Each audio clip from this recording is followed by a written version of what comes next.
La guerre au Moyen-Orient ne touche pas seulement le pétrole, mais aussi les engrais.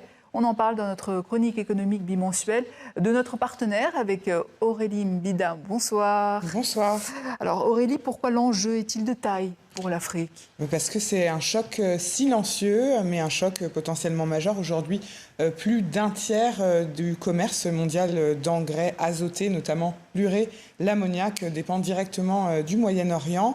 Et une grande partie des flux passe par un point critique, le détroit d'Ormuz. Avec les tensions actuelles, les assureurs renchérissent les coûts, les routes sont perturbées et puis les prix commencent à remonter sur les marchés internationaux. Et concrètement, quels pays africains sont les plus exposés ?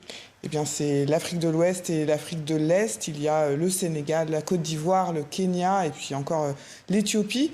Ils importent une part importante de ces engrais du Golfe, notamment du Qatar et de l'Arabie Saoudite. Pour certains, plus de 30 à 50% des importations viennent directement de cette zone. Donc, les prix montent. Et quand les prix montent et les livraisons ralentissent, ce sont directement les campagnes agricoles qui sont fragilisées. Et à l'inverse, qui profitent de la situation ?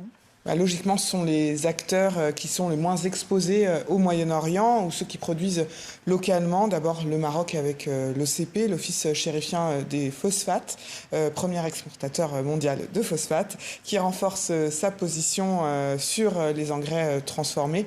Il y a aussi le Nigeria avec le géant agro-industriel Dangote, récemment entré dans le club des méga producteurs d'urée qui entend exporter vers toute l'Afrique, et puis des acteurs comme l'Arabie Saoudite avec Ma'aden qui cherche à redéployer les flux vers l'Afrique malgré les tensions. Donc derrière cette crise, on doit s'attendre à une recomposition du marché. Exactement, elle est déjà en cours. Selon les données relayées par Reuters, les prix de l'urée ont recommencé à progresser ces dernières semaines après plusieurs mois de stabilisation. Mais surtout, les flux se réorganisent.